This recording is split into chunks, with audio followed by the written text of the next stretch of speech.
First off, we have Teresa Stafford from American Family. Thank you so much. I only have 3 minutes, so you guys are in luck, okay? I won't talk too long, I promise.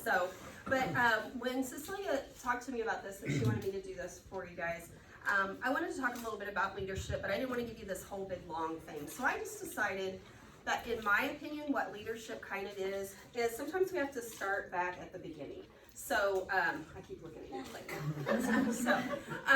Because Clayton comes to my mind. He's my one little Richland kid. So, you know, sometimes you have those kids that you see and you know when they're little, and as parents, you know, those kids at the daycare that you're like, oh my gosh, those kids that really get on your nerves. Those kids are great. They're going to be great leaders.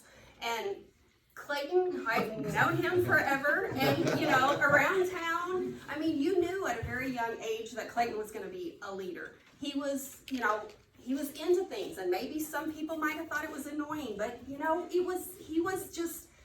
just getting there. He's getting there. So when I think of leadership, I think of things like that. I think about kids that you probably went to school with, that you thought were the teacher's pets and that they were annoying to you. Those kids, they're finding a place. They're finding something that needs to be done, and to me, that's a leader. You need to find something, maybe thinking outside of the box. How can I help? Do you see a need? Do you see something? And so that's kind of what I think leadership is more. As you guys are getting a little older, and some of you have jobs, some of you are in sports, some of you are in art and music and things of that nature. Just try to find your place. Not every leader's the same, and so you all are going to go at it differently because you're all going to have different things that you love and that you don't love so much.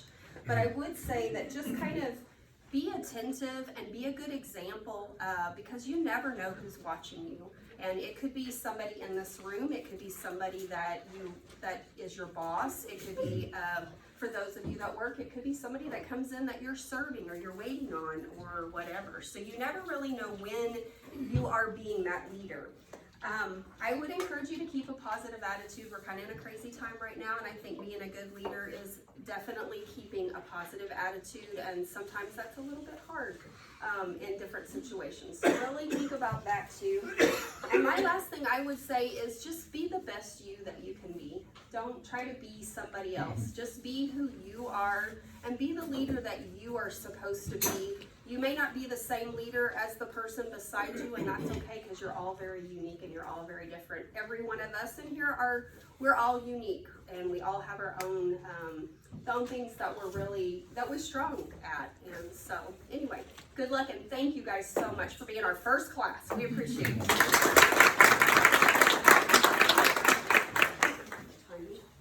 I was waiting for the countdown. Next up, we have a gentleman that has been a big role model and leader in our community for many years, Mike Dunbar from Security Bank. Yay! So when you say many years, that makes you sound old, right? So the first thing we need to say, thank you, Laura, for this great meal and all that you had, right? The one thing that we do in our area is we eat well. So that's great for you. My word, the first, right? So the first thing you should do is turn around and look at your parents and give them a thumbs up for supporting you. Very first thing you should always do. That's what my dad always told me. Make sure you thank me because they're the one writing the check. Or we don't do checks anymore, right? We do Venmo and all that, right? So, but anyway, you know, Security Bank, we love sponsoring this because you're the first. Somebody's got to be the first because you set the bar, right? That's what a leader is, setting the bar. So instead of standing up here much longer because it's a pretty day, how many have got yard work to do? So the first thing about being a leader is my yard, I need mulch. So I need baggers. So, okay, all right, there we go. All right. So there's three things that I always think about when I speak at these classes. So you can either look at it, there's 3 ways to always fail, or there's 3 ways to succeed. We'll talk about the 3 ways to fail. You always complain, you always blame others, and you're never grateful. That's what I think about every day. So let's turn that, the 3 ways to always succeed. Find something positive no matter how bad it is. There's something good in everything. The next thing is take responsibility. If you've got an idea, if you've got a thought, or you're doing something, go with it. If it works, great.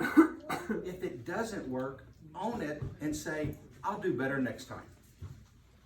Because I'm almost 65, and in all those years, I have many more failures than I do successes. And if you ask your parents, that's true about everything.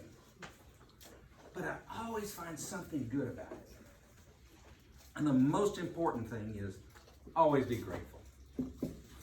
My word, we live in a country that we get to come here today. You get to play ball.